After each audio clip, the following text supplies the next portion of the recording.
in the Philippines, we say the term sana all, which means, oh, I wish everybody could have that.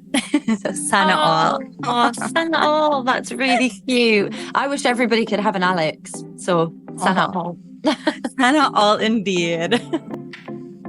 Hi, Perrie. I don't know what time it is from where you're at right now, but good afternoon from the Philippines. My name is Ayin. Good afternoon. It's 10 o'clock in the morning here, so not too early. It's like a nice time. I'm glad we found time to chat. I was so excited to chat with you about your new single, of course. You Go Your Way. I saw the music video and everything, and it feels like such an anthem for strong, independent women having to walk away from romance. And you did mention in an earlier interview that it's about your early relationship with Alex.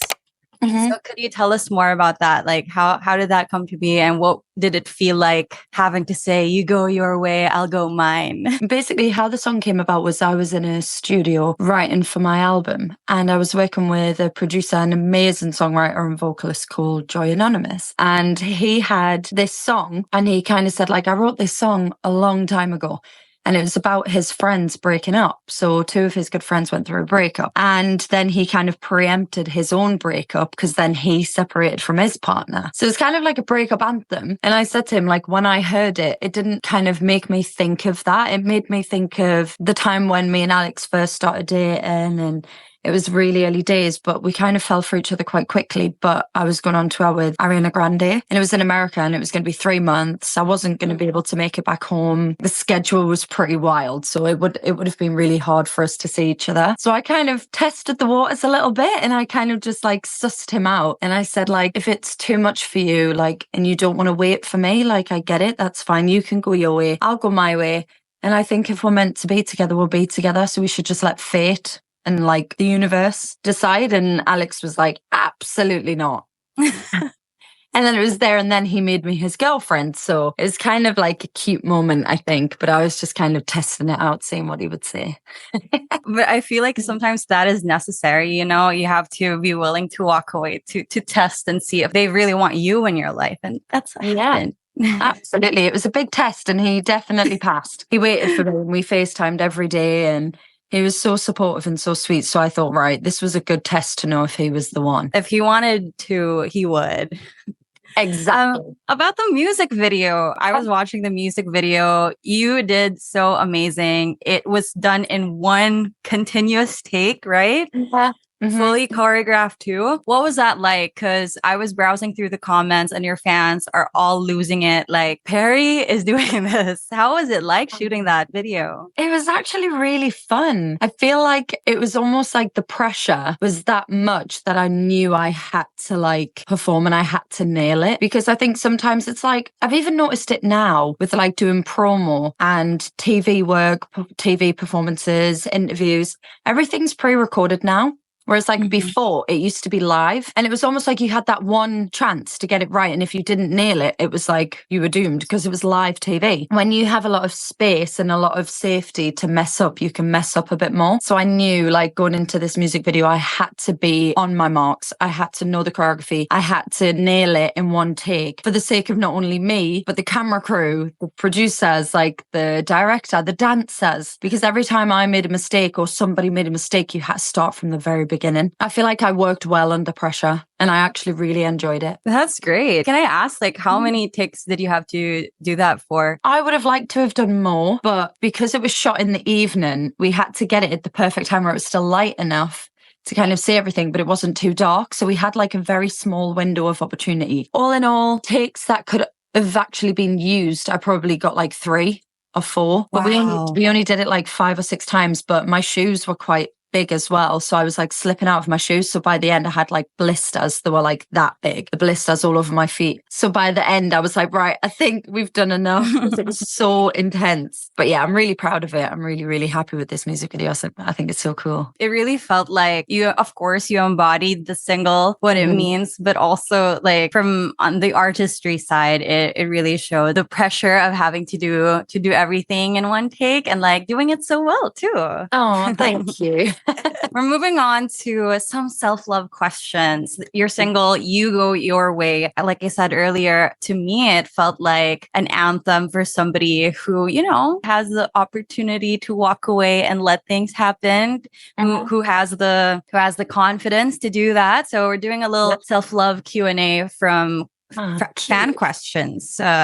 Let's start with this one. An advice for somebody in the talking stage. How do you love yourself while you're there? The talking stage, what's that? Do you mean like the beginning of a relationship? Are you familiar with situationships? It's when things are so unclear, no label. Yes, I've been in that in the past. My advice would be, in my life, I was always looking for like my forever partner. Like there was a time in my life where I was interested in just being on my own and flirting with other people and seeing where things went. But I think in the back of my mind, I always knew what I was looking for and what I deserved and what I wanted out of life. And if I ever found myself in those situations where we didn't have a label and they weren't willing to give me a label, they weren't good enough to be with me. That's the way I saw it. I was like, if I'm looking for a forever person and you can't even put a label on what we are right now, then that's not good enough for me. So goodbye. I didn't put up with a lot because I was like, I haven't got time for this. That's exactly how it should be. It's just easier when you know exactly what you want. It's easier to say bye and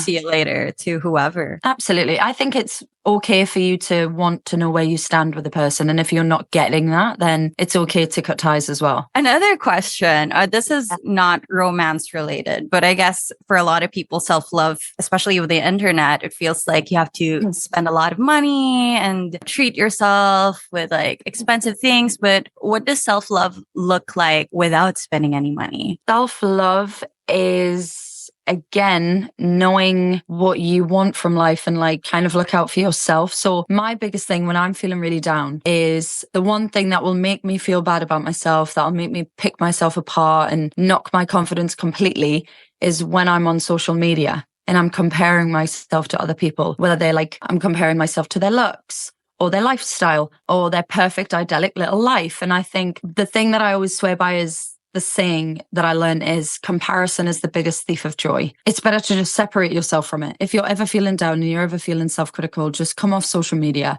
have a break from it, because if you didn't see that, you wouldn't know. So if you were just living your everyday life with people around you, your friends, your family, and your loved ones, then you wouldn't feel the need to want for more, if that makes sense. That makes so much sense. Like sometimes I forget that it's as easy as turning off your Wi-Fi and giving yourself a break and learning to, appreciate like your organized books and stuff. Yeah, we find like happiness in like the more silly things in life, like the everyday stuff. And I think that's what's more important. Speaking of self-love and stepping back from social media, how do you now set boundaries to show love for yourself? Is there any tips that you have for our audience who maybe struggle with setting boundaries? Yeah, I think I have struggled with setting boundaries because it's not easy. I think setting boundaries is quite a difficult thing, but I think for me, I just always tell myself, like, just be kind, be a bit more understanding. I think whenever I'm like down on myself, I kind of think back to when I was a little girl and I was so self-critical and I didn't fit in because I was really freckly and I was very different and my name wasn't the same. And a lot of things growing up I had were very different to other people. And I think I'm just a bit more like gracious about it. I'm just nicer and kinder to myself because everybody else is quick to go out of their way to be critical about yourself. So if you're the person that's your cheerleader and you're like, no, you are these things, you're great, like you're brave, you're confident, you're kind, you're generous. I think just constantly reminding yourself of all the attributes that you have. Sometimes it's easier to be compassionate towards other people than it is to be with yourself. Yeah, absolutely. It's definitely a hard thing to learn. But I think as soon as you learn it, you're like, oh, you can always count on yourself. You don't need validation from yourself. You need that from other people. So if you can just like give yourself validation and make yourself feel good, then that's all that matters really. Sometimes it's easy to forget, but thank you for the reminder. You're welcome. Now, going back to being in a relationship, another question that we got was, how do you foster self-love while being in a fully committed relationship? A lot of it can come with experience. I think a lot of it comes with age, experience, your past experiences with relationships, with people you've dated in the past. I think for me, I just learned a lot through my previous relationships. So I kind of learned what I didn't want moving forward, what I did deserve moving forward, and like my idyllic life, like my ideal person. And I think I had to go through a lot to realize what I have now, like, for example, with Alex, is so special. And it's so meaningful because he's everything that I kind of wanted and needed, if that makes sense. So I feel very lucky to have him. In the Philippines, we say the term sana all, which means, oh, I wish everybody could have that. Sana all. Oh, sana all. That's really cute. I wish everybody could have an Alex. So sana all. Sana all indeed. All right. Last question for our girls who want to know when it's time to say, you go your way, I'll go mine. How do you know it's time to say that? I think you know it's time when you're not being appreciated, when you don't feel understood, when you don't feel loved, and when you don't feel like you're literally the best person in the whole world. You should be with somebody that makes you feel that way.